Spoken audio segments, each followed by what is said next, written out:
Varahi silks వారి grand festive celebrations పొందండి 10,000 రూపాయలు ఆపై కొనుగోలుపై బంగారు నాణెం ఉచితంగా. 2029లో దీపక్ రెడ్డి గారు రాయదుర్గం నుంచి పోటీ చేయబోతున్నారు. అందుకే ఇప్పటికీ ఒక వర్గాన్ని అంటే కాలువ శ్రీనివాసులకు వ్యతిరేకంగా ఒక వర్గాన్ని కూడగడుతున్నారు. ముఖ్యంగా ఎవరైతే అనంతపురం పార్లమెంట్ సీటు ఆశించి భంగపడ్డారో పూల నాగరాజు, ఇప్పుడు ఆర్టీసీ జోనల్ చైర్మన్ పూల నాగరాజును కూడా మీ వైపు తిప్పుకున్నారు. ఇంకొంతమందిని మీ వర్గంలోకి పెట్టుకొని కాలువ శ్రీనివాసులకు వ్యతిరేకంగా కొన్ని కార్యక్రమాలు చేపడుతున్నారు. అప్పుడే అంటున్నారు. నేను ఇంతవరకు ఏం చేయలేదండి, అది అసత్యము.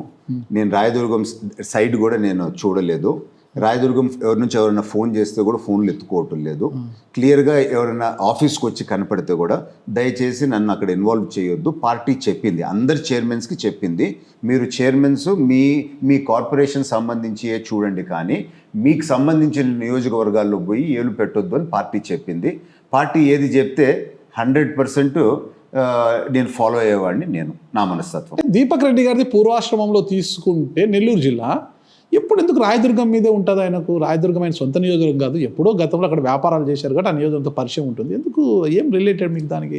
రాయదుర్గం పూర్వ జన్మలో రాసిన ఇది అంటారు చూడండి, అట్లా నా ఊరు, నా మనుషులు, నా ప్రాంతము అని నాకు అనిపిస్తుంది. అక్కడ నేను ఫస్ట్ టైం ఎలక్షన్ నేను నిలిచాను. అంత డెప్త్గా కలిసిపోయినాం మనుషుల్లో. నిజంగా కూడా నా అనే ఫీలింగ్ నాకు మనసులో ఉంటుంది. నేను పోకపోయినా కానీ నాకు అదే అనిపిస్తుంది. మనం మహాభారతము, రామాయణంలో అరణ్యవాసము, వనవాసము అని అంటారు చూడండి, అట్లాంటి పరిస్థితి నాకు ఉందని నా మనసులో నేను ఫీల్ అయ్యి బాధపడి గమ్ముకుంటాను. మీరు నా అనుకుంటున్నారు కానీ వాళ్ళు మా అనుకుంటున్నారా? అనుకునే వాళ్ళు కొందరు ఉండారండి. అందరూ అని అనకపోయినా కానీ కొందరైతే ఉండరు. వాళ్ళ మనసులో నేను ఎప్పుడు ఉంటాను, నా మనసులో వాళ్ళు ఎప్పుడు ఉంటారు. ఓకే, అయితే మళ్ళీ కమింగ్ బ్యాక్ మనము జోన్ 4కి వస్తాము. అసలు ఏం జరిగిందంటారు? శ్రీరామ్ చిన్నబాబుకి జహాకు రాజు కుదిర్చారా?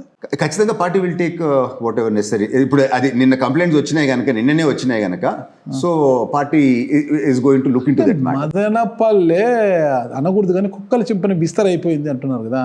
దమ్మలపాటి రమేష్ ఒక వర్గం, షాజహాన్ బాషా ఒక వర్గము, శ్రీరామ్ చిన్నబాబు ఒక వర్గము, బాబురెడ్డి ఒక వర్గము, ఇక సంజయ్ నాయుడు ఎవరు, ఆయన సంజీవ్ నాయుడు ఎవరు, ఆయన ఒక వర్గము. ఇట్లా వర్గాలు అయిపోయినాయి.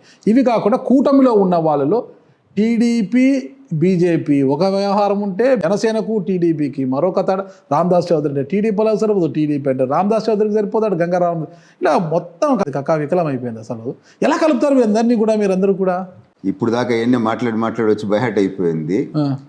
నిన్ననే క్లాస్ వీకెండ్ చాలా నియోజకవర్గం వాళ్ళకి ఎవడన్నా ఇంకటి నుంచి వర్గమో, ఒక లీడరో, ఒక ఎమ్మెల్యేనో, ఒక ఇన్ఛార్జో అనే మాటలు నా ముందు ఈ జిల్లా పార్టీ ఆఫీస్లో మాట్లాడితే మీకు ఉంటది అని ఉంటది అని చెప్పిన వార్నింగ్ ఇచ్చినారు.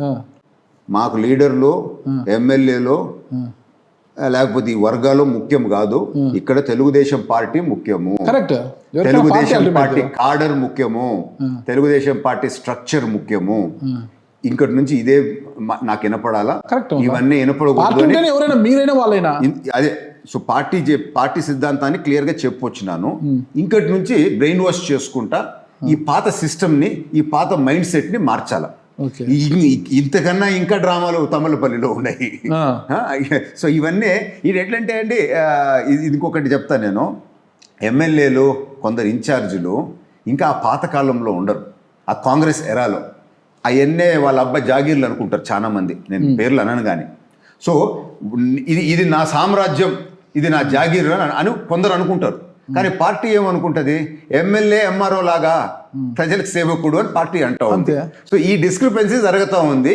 ఈ నెక్స్ట్ 5-6 నెలలు, సంవత్సరం రోజుల లోపల పార్టీ విధి విధానాలు మా కాడర్లో, ఎమ్మెల్యేల్లో, ఇన్ఛార్జీల్లో అందరి లోపలికి ఎక్కించే బాధ్యత మా మీద కొంచెం ఉంది అని చెప్పి నేను తెలుపుకుంటున్నాను. అంటే అక్కడ షాజహాన్ బాషాకి, శ్రీరామ్ చిన్నబాబుకి రాజీ అంటే అసలు కష్టం అంటున్నారు కదా.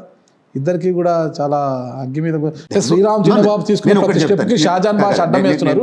షాజహాన్ బాషాకి ప్రతి విషయంలో చిన్నబాబు అడ్డపడుతున్నాడని. ఎక్కడ సమస్యలు వస్తాయండి మన దేశంలో?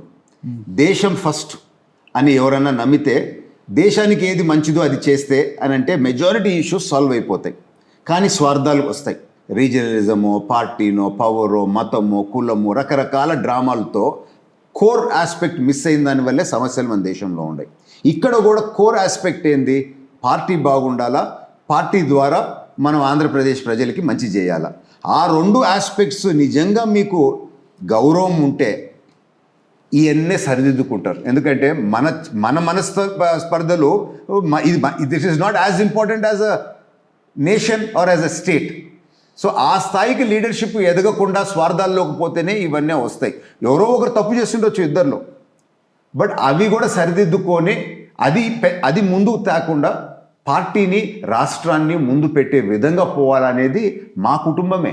మేమే వాళ్ళకి ఆ విధంగా కోచింగ్ ఇచ్చి మేము మోల్డ్ చేసుకుంటామని చెప్పి నేను తెలుపుకుంటున్నాను. తంబలపల్లి అన్నారు. తంబలపల్లి విషయానికి వస్తాం మనం.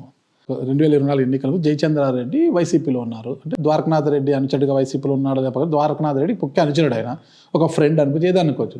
అసలు ఏమి చూసి ఆ రోజు జయచంద్రారెడ్డికి టికెట్ ఇచ్చారంటే ఏం చెప్తారు మీరు? నాగరాజు గారు, వ్యాపారస్తుడు ఎవరు అధికారంలో ఉన్నా ఎవరు ఇది ఉన్నా వాళ్ళ దగ్గరికి పోయి వాళ్ళ పనులు చేయించుకునే తత్వం ఉంది. కరెక్ట్. నేను ఒకటి చెప్పేదా, ఇక్కడ ఇదే కంప్లైంట్ వచ్చింది మాకు. ఆ చిత్తూరు జిల్లాలో కూడా డాలర్ దివాకర్ రెడ్డి అదే కంప్లైంట్ వచ్చింది. మేము మాట్లాడినప్పుడు ఎవరు అధికారంలో ఉంటే as a business man we will go get our work done వాళ్ళు చెప్పేది అంతే. తర్వాత పొలిటికల్ అఫిలియేషన్ ఉండి పార్టీలో వర్క్ చేసి అట్ట చేసిందంటే అది వేరే. సో ఆ విధంగా మాట్లాడేటట్టయితే మా దగ్గర మంత్రులుగా చేసిన వాళ్ళని ఆడ తీసుకోలేదా, ఆడ మంత్రులు చేసుకున్న వాళ్ళని మా దగ్గర తీసుకోలేదా చెప్పండి. అమ్మనాబూతులు తిట్టిన వాళ్ళు కూడా తీసుకున్నారు మీరు. సో ఇప్పుడు పార్టీలో పెద్దలు అమ్మనాబూతులు తిట్టిన వాళ్ళు కూడా తీసుకొని ఇక్కడ వాళ్ళ కుటుంబం నేను ఇన్వాల్వ్ కాలేదులే, నేను అది కూడా క్లారిఫై చేస్తున్నాను. ఆ డెసిషన్ తీసుకునే ముందు నేను జోనల్ కోఆర్డినేటర్ కాకముందే జరిగిన డెసిషన్. తర్వాత కూడా నేను ఎగ్జామిన్ చేస్తే ఒక చిన్న గ్రామం నుంచి వచ్చినారు. వాళ్ళ కుటుంబాలు ఎన్నో అసలు తరాలు అనుకున్నా కానీ అటువంటి అవకాశం రాదు. చంద్రబాబు నాయుడు గారు అవకాశం ఇచ్చినారు. మేము ఇది దేవుడిచ్చిన అవకాశము, మేము నిరూపించుకుంటాము అని చెప్పి వాళ్ళు చెప్పినారు. అది మేము నమ్మినాం ఆ టైంలో నిజంగా కూడా. లేకపోతే ఆ అవకాశము చంద్రబాబు నాయుడు గారు ఇకపోతే దే వాజ్ నో ఇది. బట్ మేనేజ్మెంట్లో ఫెయిల్ అయినాడు ఆయన సరిగ్గా చేసుకోలేకపోయినాడు. భూమిరెడ్డి రామ్గోపాల్ రెడ్డి, ఎమ్మెల్సీ భూమిరెడ్డి రామ్గోపాల్ రెడ్డి ఆయన ఇంట్రొడ్యూస్ చేశాడు పార్టీకి అంటారు. అసలు ఏంటి ఎలా అంతే భూమిరెడ్డి రామ్గోపాల్ రెడ్డి ఇంట్రొడ్యూస్ చేసేంత మాత్రాన పార్టీ గుడ్డిగా టికెట్ ఇచ్చిందంటారా? గుడ్డిగా ఎందుకు ఇస్తుందండి భలే వాళ్ళు? మళ్ళీ సూట్ కేసులు తీసుకొచ్చారా? అన్ని చెక్ చేసుకొని పార్టీ సూట్ కేసులు తీసుకొని ఇచ్చారా అని మీరు అంటుంటారు. పార్టీ విధి విధానాల ప్రకారమే చేసినారు. ఒక యాంగిల్ ఏమని తీసుకున్నాము అని అంటే, రెడ్డి కమ్యూనిటీలో కూడా మురుసుకాపులు అనేది బ్యాక్వర్డ్, అక్కడ ఎక్కువ మంది ఉండారు. ఈయన మురుసుకాపుకు సంబంధించిన మనిషి కనుక ప్లస్ అవద్ది అనేది was one more input what we received. Okay. So purely YCP గారని చెప్పి తెలిస్తే మేము ఎందుకు ఇస్తాము in the first place? Kondreddi మురుసుకాప్ కాదంటారా? అప్పుడుండే ఆప్షన్స్ ప్రకారం అండి. కొండ్రెడ్డి అప్పటికే పార్టీకి అంటే జయచంద్రారెడ్డి కన్నా ముందు పార్టీలో ఉన్నారు, దాదాపు 2 years బ్యాక్ వచ్చారు. కొండ్రెడ్డి మురుసుకాప్ కాదంటారా? చూడండి, కొన్ని అసెస్మెంట్ విధానాలు మనం బయట మాట్లాడలేము. ఇది ట్రేడ్ సీక్రెట్ లాగా. ఒక మనిషి ఎమ్మెల్యే క్యాండిడేట్ కావాలా అని అంటే మా పార్టీ తక్కువ ఒక 20 రకాల క్రైటీరియాస్ మేము చూస్తాం. కొందరికి కొన్ని ఉండొచ్చు, కొందరికి కొన్ని ఉండకపోవచ్చు. సో ఆన్ అన్ యావరేజ్ ఎవరికి ఎక్కువ వాటిల్లో క్వాలిఫై అవుతారో వారు బెటర్ అనే అభిప్రాయంకి మేము వస్తాం. That is our party assessment. ఒకరికి మనం ఇచ్చిన దానివల్ల ఇంకొకరు చెడ్డ అని అంటమో అనుకోవటము తప్పు. మరి ఏ ఈక్వేషన్లో కొన్ని అదృష్టం కూడా ఉంటుంది. కరెక్ట్. కొన్ని 30 సంవత్సరాలు పార్టీ కష్టపడిన వాళ్ళు కాలేదు, నిన్నగాక మొన్న వచ్చిన వాళ్ళు ఈరోజు ఎమ్మెల్యేలు మంత్రులు కూడా అయిపోయి ఉంటారు. అదృష్టం ప్లే. అయితే మాజీ ఎమ్మెల్యే తంబలపల్లి మాజీ ఎమ్మెల్యే ఏవి ప్రవీణ్ కుమార్ రెడ్డి అదృష్టం లేక టికెట్ దక్కలేదంటారా, డబ్బు లేక టికెట్ దక్కలేదంటారా, అహముతో టికెట్ దూరం చేసుకున్నాడా? ప్రవీణ్తో నేను ఒక 2 సార్లు మాట్లాడినాను ఆ టైంలో. పాత కుటుంబము, నేను నా అసెస్మెంట్ ఒక క్లారిటీ ఉంది, పార్టీకి ఒక అసెస్మెంట్ క్లారిటీ ఉంది. మా మధ్యలో ఏం జరిగినాయో క్లోజ్ డోర్స్ మధ్యలో జరిగినాయి. సో అందుకని అది నేను చెప్పదలుచుకోలేదు, ఎందుకంటే మనుషులకి గౌరవం ఇవ్వాలా. సో కానీ నేను ఒకటి మాత్రం చెప్తా, that was a golden opportunity. Praveen వాడుకొని ఉండాలి, మిస్ అయినాడు. గోల్డెన్ ఆపర్చునిటీ ప్రవీణ్ అంటే నాకు వచ్చిన సమాచారము, ప్రవీణ్ వాళ్ళ కుటుంబం పైన మంచి గుడ్ విల్ ఉంది 100%. దాంట్లో నేను నో డౌట్. ప్రవీణ్ నిజాయితీకి నిలువుటద్దం లాంటి వ్యక్తి ప్రవీణ్ అనే గుడ్ విల్ ప్రజల్లో 100% ఉంది. ఆ గుడ్ విల్ ఉన్నప్పుడు ప్రవీణ్ ఇన్ కేస్ క్యాండిడేట్ గా పోటీ చేసి ఉండుంటే 30,000 నుంచి 50,000 మెజారిటీ గెలిచుండేవాడు.